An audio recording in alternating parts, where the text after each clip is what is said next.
माननीय मंत्री जी से यह जानना चाहता हूं कि क्या आप राष्ट्रीय शिक्षा नीति को मानते हैं? क्या उसको राज्य सरकार ने सिद्धांत स्वीकार किया है? के आधार पर चीजों को तय किया जाए। तो हम लोग जरूर एक सप्ताह में इसको बैठकर और जो सुझाव आया है इसका निर्णय करके। नीतीश के एमएलसी नीरज कुमार सम्राट चौधरी और शिक्षा मंत्री मिथिलेश तिवारी से ही सवाल करने लगे। शिक्षक झाल बजाएगा क्या? बैठकर क्या करेगा? नीरज कुमार के तीखे सवाल विधान परिषद में गूंजे। हर बार विपक्ष को घेरते थे, इस बार अपनी सरकार को नीरज कुमार ने घेरा। नीरज कुमार पूछने लगे तमाम बातें। फिर सदन में जवाब क्वेश्चन आंसर सेशन चल रहा था। उसी दौरान सम्राट चौधरी भी खड़े हुए। फिर सम्राट चौधरी ने नीरज कुमार के बातों का जवाब अलग तरीके से दिया। सम्राट चौधरी ने पूरा भाषण क्या कहा है वो आपको इस वीडियो में सुनवाते हैं कि सम्राट चौधरी क्या कुछ कह रहे हैं। लेकिन बता दूं कि आज विधानसभा के मानसून सत्र का आखिरी दिन था। इस बार हंगामे हुए और विधान परिषद में न नेता प्रतिपक्ष राबड़ी देवी थी, न विधानसभा में तेजस्वी यादव, लेकिन इसके बावजूद हंगामे बहुत हुए। अब ये वीडियो देखिए जो नीरज कुमार विपक्ष को घेरते हैं। इस बार अपनी सरकार पर मुखर हैं, सवाल जवाब कर रहे हैं और तमाम तरीके की बातें कह रहे हैं। वीडियो देखिए। सब आदमी बोलेंगे। हाफ डे पर जब ये क्वेश्चन पूछा गया तो हमारा ये आपको मानना है, इसलिए दिया हमारा ये गया मानना है कि हमारा जी नहीं। माननीय सभापति महोदय, मैं माननीय मंत्री जी से यह जानना चाहता हूं कि क्या आप राष्ट्रीय शिक्षा नीति को मानते हैं? क्या उसको राज्य सरकार ने सिद्धांत स्वीकार किया है? अगर स्वीकार किया है तो जो कार्य अवधि शिक्षकों को पढ़ाने का है 292 घंटा, क्या वो शनिवार का दिन मिड डे में आप खत्म विद्यालय को करते हैं तो क्या यह 292 घंटा पूरा होता है कि नहीं? सवाल नंबर 2, ये जो सरकार का जवाब परस्पर विरोधी है।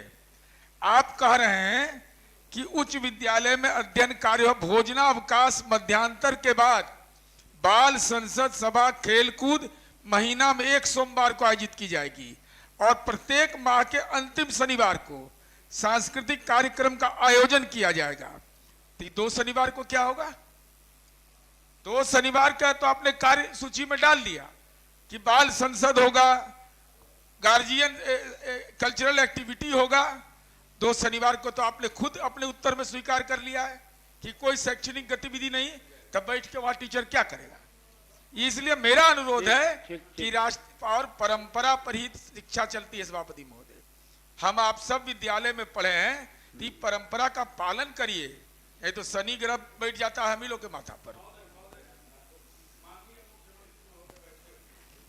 और सदन के सभी सदस्य यहाँ विद्यालय शिक्षा ग्रहण किए हैं लगभग, और हम लोगों ने शनिवार को हाफ डे में ही पढ़े लिखे।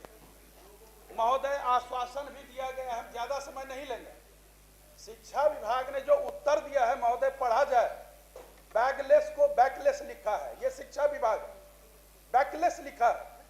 मंत्री महोदय ने भी देखा है, देख लीजिए, यही स्थिति है शिक्षा विभाग का। और जो माननीय सदस्य कह रहे थे गलत उत्तर है महोदय, या तो अल्टरनेट शनिवार को छुट्टी दिया जाए या तो शनिवार को हाफ डे किया जाए। सही बात माननीय सदस्य ने कहा कि व्यवहारिकता से आप शिक्षा की गुणवत्ता को बढ़ा सकते हैं, नहीं तो ऐसे नहीं बढ़ सकता। पदाधिकारी कुछ जवाब दे रहे हैं, हकीकत कुछ और है। इसीलिए महोदय, माननीय मुख्यमंत्री महोदय इसमें हस्तक्षेप करें। ये जन भावना है। बच्चों के भी माता पिता चाहते हैं कि शनिवार को कम से कम बच्चे जितने देर पढ़ते हैं, सफाई स्वच्छता हम लोग करते थे, हम लोग गोबर उठा उठा करके जिस समय पढ़ते थे लगभग।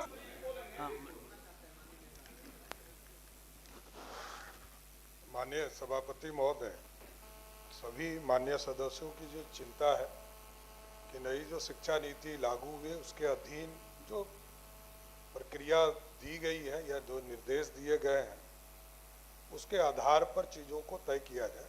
तो हम लोग जरूर एक सप्ताह में इसको बैठकर और जो सुझाव आया है इसका निर्णय करके जो हमारे शिक्षकगण हैं या हमारे जो विद्यार्थी हैं, सभी लोगों को इसका लाभ मिल सके, इस पर ध्यान रखेगी सरकार।